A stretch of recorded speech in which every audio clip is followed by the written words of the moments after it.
Eminem situation, where him beefing with ICP, with him beefing with Esham, all those was beef that he inherited when he got on my label. Eminem just went after everybody. Like, you know what, champ? You don't like, Esham right now? You don't like ICP? I'm going at him. So those beefs that you hear with Eminem and ICP, all that is because he inherited my beefs. This whole I'm going at you, fuck the world attitude, that's a 9-year-old, 12-year-old Champtown stick. That's where, all that is influenced by, And he doesn't even recognize you. How does that make you feel? It's a funny thing because some people, and as you watch the documentary, I don't, there's nothing, you ask the question, how does it make me feel? I'm just trying to get the right description out here so you can get a clear understanding. It really don't make me feel nothing. I think it makes me laugh more than anything. Why I say that is because if you live in Detroit and if you from the east side, you already know.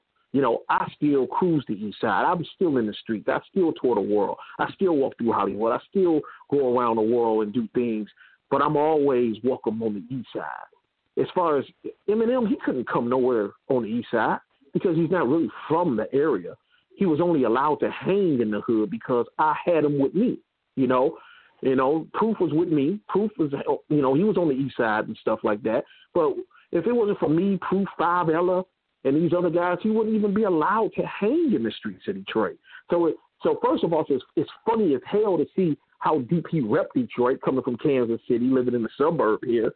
It's just hilarious. Like, oh wow, But after a while, the Detroit hip hop thing was a great thing though, because it did break the racial barriers here. Esham was the first, and he crossed over and got the rap crowd established for us. All the white kids brought his records and everything like that. Me and Esham was in the beef going back and forth. So they're going to buy my records to hear what I got to say about Esham. So now I'm selling records. Then Esham blessed the ICP situation, by rapping on their first album, the ICP selling records. Kid Esham did some writing for Kid Rock. Kid Rock was with our crew, the Beast Crew, early on in his career. So now he gets the record deal, and now he's selling records, So Esham really opened up the record-selling market for all of us in Detroit, to keep it 100 and honest with you. That his independent label really kicked the door down. And you got to realize, me and Esham were making albums in high school. We were in high school with our own record labels, So, but how I feel about the Eminem situation, I really don't feel. And why I say that is because a lot of people probably think I'm jealous. He's making millions of dollars. Well, my question is, can you look in the mirror and enjoy who he is? That's the question. Do he love who he is? Do he know who he is now? It's one of those things when I'm a proud dad. He was on my label. He studied the game. He took the first video I put him in. He used it in like 9 to 10 different of his other videos, bits and pieces from my music video. It's kind of flattering, but you got to be proud when you start off with somebody that was in your crew and they end up being one of the biggest rappers in the world. You have to be proud of that. Now, me knowing the industry and me knowing the business, of course, there's politics involved. Of course, it's the powers that be is involved. Of course, there's certain opportunities and certain things that would happen that no one will ever get those opportunities that he had.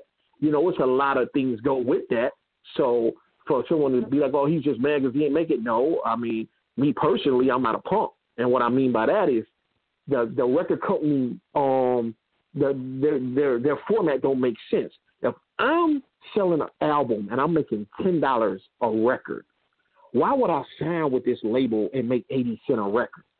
So to some, if you want to do that and end up selling 1 million records and then they end up saying you owe us for this video and you owe us for this house and you end up broke, that's fine. But I've been doing pretty good independent all my life. I've been good.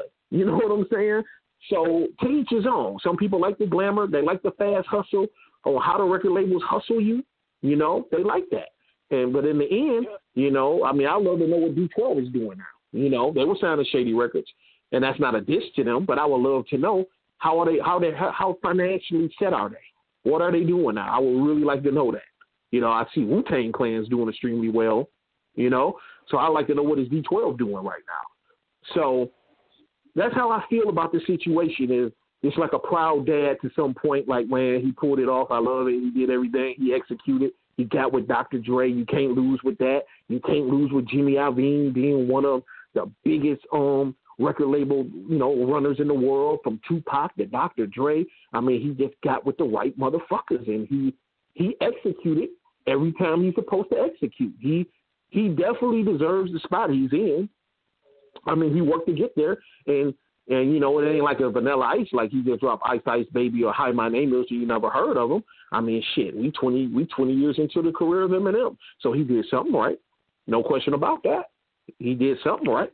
And he's still one of the most vicious wordsmiths in the history of rap music. You got to give props where props is due, bottom line.